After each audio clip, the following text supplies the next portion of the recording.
Welcome back to Squawk 1200. I'm Afterburner Al, along with Paul Preidecker. How are you doing, Paul? Al, I'm doing great.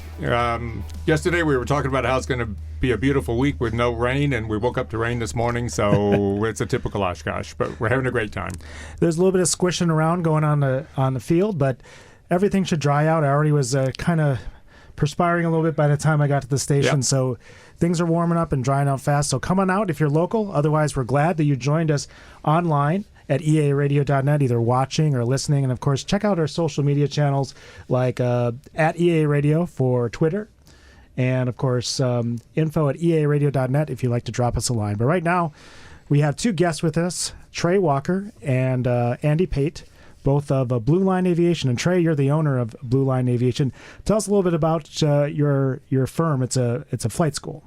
Yeah, so we're a flight school based in Raleigh, North Carolina. And we focus primarily on accelerated flight training for people looking for a career in aviation. Are you doing more than pilot training? In other words, opportunities for mechanics, or are we talking about a strict 141 pilot training school? Mostly flight training, yeah. We don't really do any maintenance training. Okay. Are you busy?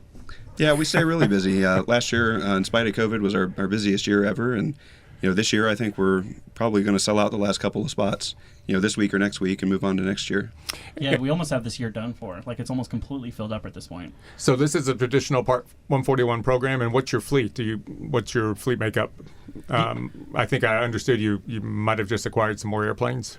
Yeah, we definitely had a whole order of 100 Diamond aircraft, which is a huge order because I think it's Diamond's largest order now. So we're kind of spoiled, but we have air-conditioned aircraft, G1000 a pilot being systems. Spoiled, what a I know, unusual right? concept. It's perfect. Yeah. So, but yeah. And where are your students coming from? I mean, you must promote, advertise, market, but where are your students coming from? I mean, is it North Carolina, or are they coming from all over the country, or what's that look like? Yeah, it's mostly all over the country. There's a couple of concentrations on the West Coast and, Texas, Florida. We get a bunch of people from there, but very few of them are actually from North Carolina, so it's kind of funny how that shift has happened. When a student comes to you and says, I want to learn how to fly, what are you telling them? How much are you inspiring them, and how much are you giving them frank information?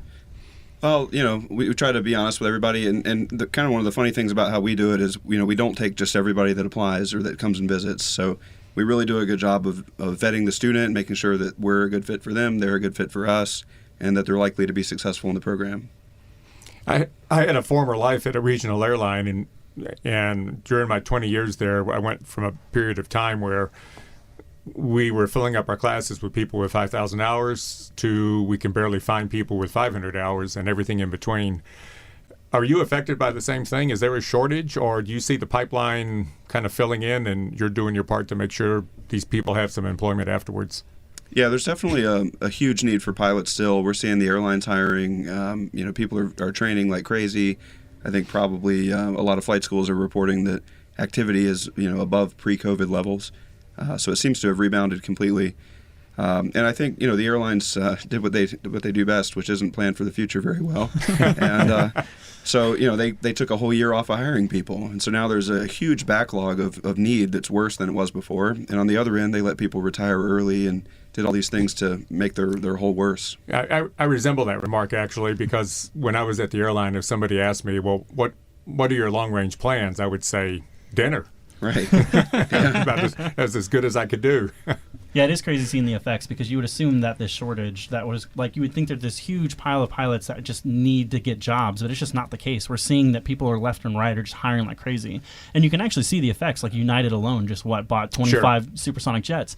So it's a clear indication that there's a huge investment because they're seeing the future as well. So can a student come into your program at various entry points, or will they come to you with absolutely no flying experience? Yeah, so typically most of our people goes into something called the Career Pilot Program. Okay. So it's a 6-month program. We get people from no experience to their multi-engine instructor rating in a matter of 6 months. Actually, less than 6 months. So how many hours will they have when they leave? Usually right around 200, 250. Okay. Mm-hmm. Sure. Yeah. And right from there, they migrate into typically becoming an instructor with us. And from there, they get to maintain and uphold that same standard that we've already put in place at our flight school. One of the challenges at the FBO level is keeping an instructor on staff because of the fact that there's so much upward pull in the industry. And, of course, you don't really blame the instructor for wanting to move on as soon as possible. What is your particular policies as far as retaining instructors so that you have a continuity of instruction and education? Yeah, we were actually having that conversation yesterday as we saw one of our former instructors is the assistant chief at Middle Tennessee State University, and we ran into him at their booth over there. So, we celebrate their success and they're moving on. We don't really have an instructor shortage. Like, we don't experience that like other flight schools do because, we feel like we make a really good environment for them and they want to work here. They want to stay here. And, in fact, we just finally had a push of 3 or 4 that, finally moved out on the other end. They stayed beyond 1,500. So, I think we probably turn away more people than we hire every month, and then we keep them for a long time. Yeah, we just posted for certified flight instructors recently, and we're talking hundreds of applications coming in to be able to work at Blue Line. They see our culture, they see what we're doing and how fast we're growing, and they just want to be a part of that. So I'm certainly familiar with the the goals and the kind of the footprint of a 141 program, and I'm sure you guys are the absolute best. But let's suppose you have a student who is not progressing according to schedule. What are some options? Yeah, so we've one of the things that differentiates us is we have a huge support staff of people. We have program managers, academy leaders, we've got schedulers, operations people, all these folks. And so we've got a team of people that are able to help pull that student aside and figure out how to get them back on track or come up with an alternative plan for them. But we hope that our screening process, which is extremely unique and thorough, reduces the likelihood that that's going to happen. Oftentimes when we talk about pilot growth, pilot shortages, serving the community, creating pipelines, the subject of diversity comes up. Can you address that and how you're dealing with that? Yeah, I mean, we certainly welcome pilots from everywhere and students from everywhere. And that's one of the cool things about what we built. We bring in students from all over the country, all kinds of backgrounds, nationalities. We've got people that were on world championship sports teams. We've got people that were, backpackers or corporate people. So there's a huge amount of diversity from where people are from, their backgrounds, what they're into. We've got some folks that'll be here later this week that kind of speak to that vision of having, an inclusive environment where anybody can be comfortable and welcomed. Yeah, especially when it comes to the female side of aviation. Sure. So that's huge right now. So coming from my world of Blue Line, where it's marketing, I work with a lot of female-inspired accounts on Instagram and Facebook.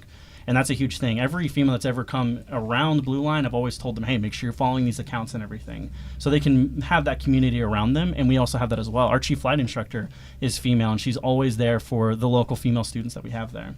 Yeah, we're speaking with Andy and Trey from Blue Line Aviation, and I have just sort of one more sort of follow-up question about training because I did so much training. I'm just curious about this. Your fleet is all glass.